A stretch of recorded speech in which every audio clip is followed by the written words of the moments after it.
grab some coffee, and if you guys want to move a little bit this way, you guys can get tight. We don't have a microphone system. This is for online, so if you want to hear, gather in. We've got a quick session, 15 minutes. I'm just going to share with you guys a little bit about my company, Mir, that I started, and what we do, and kind of how we balance design and empowering other people. So as you guys saw in the program, the Learning Lab is on Design to Empower. So to give you guys a quick background, I started Mir 5 years ago in Seattle, Washington. We're an active lifestyle brand that gives back. So what that means is we have a bottle line, a bag line come out this summer, and a bicycle line. So every bottle that we sell, so this is one of our bottles. We also have really awesome vacuum insulated howlers and growlers. So when you take your beer camping or go to the brewery, it keeps it cold for 24 hours. Coffee tumblers as well. So we have a whole kind of hydration line, gives one person clean water for a year. Every bike that we sell helps provide a second bike to someone in need. So we give in East Africa as well as the US. So we're passionate about getting kids onto bikes, foster kids, refugees, really getting mobility in cities as well as in rural communities in Africa. And our bag line will be given back to education, which will be launching in August. The reason we landed onto the kind of phrase design to empower was we felt 5 years ago in the social space that oftentimes people only focus on the give and the product is kind of an afterthought. It's how can I change the world with good intentions, but then the actual product is just kind of off the shelf. And so every product we make, we actually craft ourselves and design. So we're very serious about having a very functional, aesthetically pleasing, and really high quality product. And I would encourage you, as you look at your business, if you're starting a business or you're involved in business, don't forget the core piece of like what a product actually does and why it should exist. We're firm believers that the world doesn't need more products, it needs better products. It needs products that actually change people's lives. So instead of, unfortunately, drinking from Aquafina, we should be using reusable bottles. It's okay, you can go to mir.com and you can replace all of your plastic bottles. Same thing with bikes. We firmly believe that getting people onto bikes will help improve the environment, but then also, you know, the obesity in our country is rapid. It's huge, it's unbelievable. And getting people onto bikes, especially at an early age, actually helps our communities. And so for us, we make sure that all the products that we produce have that intention and that functionality built into the products. And then you have the empowering piece. And so there's kind of three pieces there. We want to empower our customers to get out and live active, connected lives. So we want people to be hiking, we want people to be walking and using our products, obviously, instead of paper cups, bottled water. Same thing with bikes. We want people to be active. And so that empowering piece, we want to empower our customers. So it's not just about the give, it's also about our customers. And so sometimes we feel like with social enterprise, sometimes the actual customer is just a vehicle for change. We want our customers to actually change their lives as well. So it's kind of a double entendre. Let's help our customers get empowered. And then through those profits, let's also empower others around the world. And so what we talk about empowerment is we want to have basically hand-ups, not handouts. So that's why we invest in local organizations to build water projects. That's why we have study and work-to-own projects with the bicycles. So we're not going around just handing things out. So the other thing I'd say on the empowerment piece for the give is that we feel passionate about having very aligned pieces. So we're active lifestyle, so we're going to make products that are in that category. And then on the give, we want to make sure that those make sense as well. So we give back to clean water, education, and transportation. Those three things we really believe have the power to break the cycle of poverty, and that's why we're investing in those three pieces. And the third thing that I would encourage you guys to think about as you think about empowerment and design is your employees. I think oftentimes there's these big ideas of like, let's change the world, which is great. But what about the people that you're actually working with day in, day out? How can you empower your employees, your company, to be agents of change? And so at Mir, what we do is every employee that works for us, as soon as they hit their 1-year anniversary, they get a Mir bike, any of our bikes. From our kids' balance bike, most people don't choose that. It's a little bit hard to commute to work on a balance bike. All the way up to our $1,300 belt-driven internal carbon belt drives. So like carbon belt drives are these really cool new belts for bikes. So instead of a chain, it's actually a carbon belt drive like in your car. That's for like $13.99, so it's $1,400. So we just give that to our employees after 1 year of working for us. So we want our employees to actually commute to work on their bicycles. We have a couple rad days. What that means is in addition to all the vacation days that they have, we have 2 days where our employees get to do whatever they want. The goal is you don't get to go shopping, you don't get to go to the doctor, you don't get to check off your to-do list, you have to go do something epic. that involves like what we are at Mir. So it's hiking, it's biking, it's going to the beach and hanging out. And so those three things about empowerment, it's not just simplistic of helping people around the world that want to kind of improve their lives. It's making products that actually help our customers, and then it's also empowering others to rise above poverty, but then also empowering our employees to be agents of change. So those are kind of the three contexts that we look at Design to Empower. You guys can check out more on mir.com. The other thing is we can do a Q&A real quick if you guys have any questions about what we do. Further context of what we do in Seattle, we actually just opened up our first flagship store in kind of the Fremont neighborhood. And again, when we think about things from a company and designing experiences, we take a step back and make sure that it actually makes sense. So instead of opening a flagship store, we just make it transactional, where you come in and you buy a product and then you leave. We said, how can we make this more about community and engaging the people around us? And so because we sell coffee tumblers and beer growlers, we said, why don't we serve coffee and beer? So if you walk into our flagship, which opened a month and a half ago, you'll see 28 taps in the back. So you can fill up your growler. You can also get a pint of beer. And then also we have a full espresso bar. So you can come in, get a coffee with a friend, and engage in that. And then every beer and every coffee that we sell provides one person with clean water for a day. So we're still carrying that change into each product.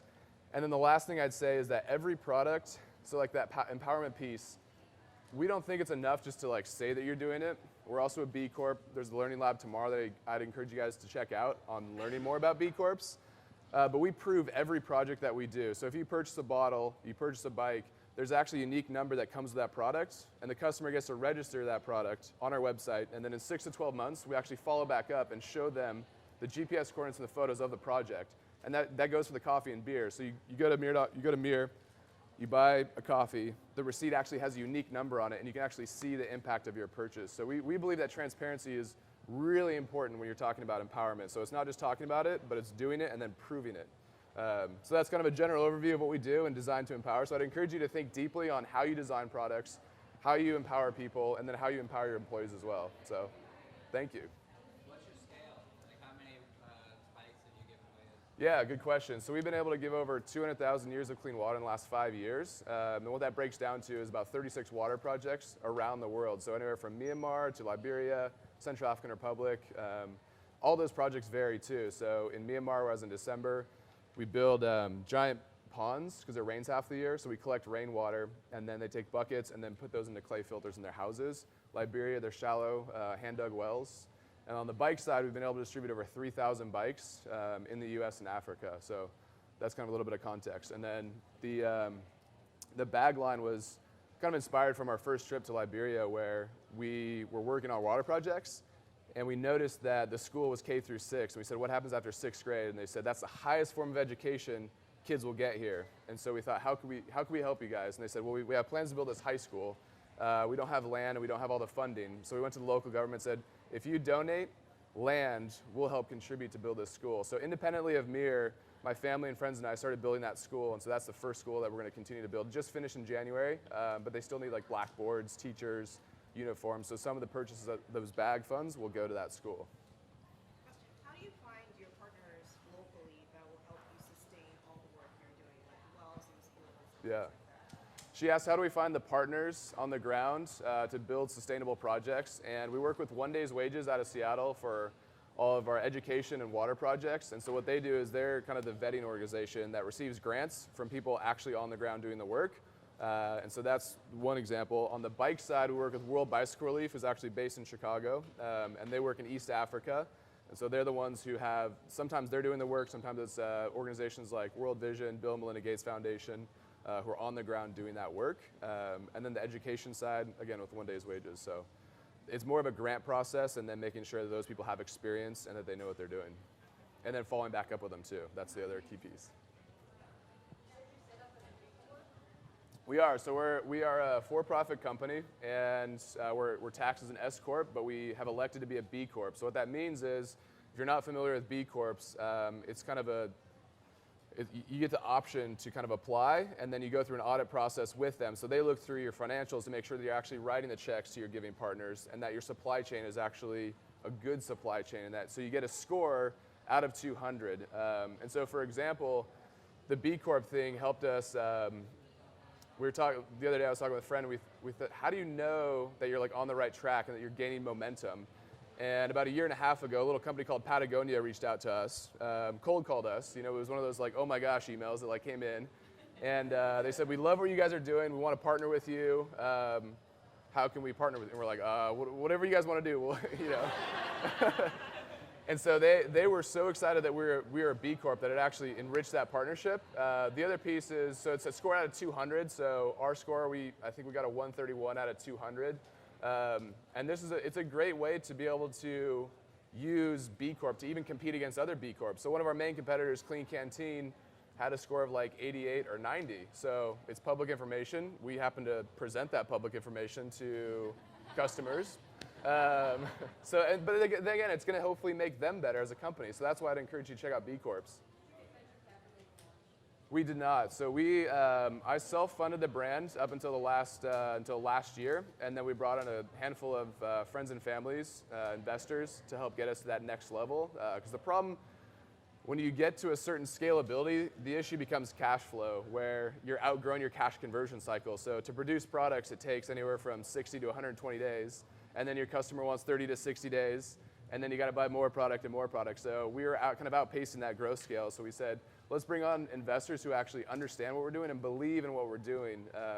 And when you're so dedicated to the idea of like design and empowerment, those people kind of naturally come to you in a way that, I don't want to like dog VCs too much, but at the same time, we're very skeptical of some of those private equity markets, whereas friends and family right now is working.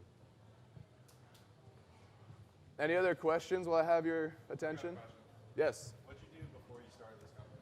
Great question. He asked, what did I do before I started Mir? I've kind of always been entrepreneurial. In high school, I just picked up our family's video camera, started making goofy films, ski videos, ended up figuring out you could make money filming weddings. It was so boring. Oh my gosh. It was like, the worst part was I hated it so much that I actually didn't film my own wedding because I didn't like it that much. And now I'm like, I should have filmed my own wedding. Like, my wife didn't like that idea. But anyway, so I always kind of had these entrepreneurial activities in college. My buddy and I, worst idea ever. We went out and actually hung up Christmas lights, and then agreed that we'd take them down after, So it was like one of those things where you kind of, I was always involved in business. And then the major kind of launch into Mir was a company called Little Hottie's Hand Warmers. So it was like air-activated hand warmers that you get at Costco or REI. I was their first employee, ended up getting some equity in the company, and at 20, almost dropped out of college because the guy that started it, Rick, hated going back and forth from our supplier, mostly liked the sales side, didn't like the marketing operations side. So essentially, right place, right time, let me kind of handle that side of the business. And so at 20, trying to figure out, do I finish school, do I not finish school? Here I am, managing this multi-million-dollar supply chain, and ended up figuring out how to like get independent study credits to complete my degree in Seattle. And 2009, we sold that company to a company on the East Coast, used some of that money to start Mir. So it was one of those things where for 4 years hustled with this other company, and it turned out well for us.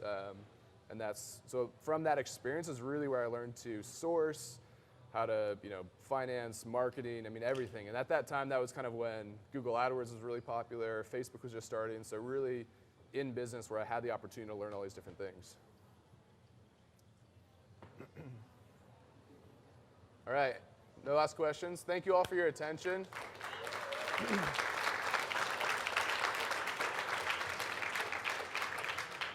I'll be available up here for the next several minutes. If you guys are interested in partnering with us, we did a partnership with Kind Bar recently. It was fantastic. I love their logo. It looks great on our bottles.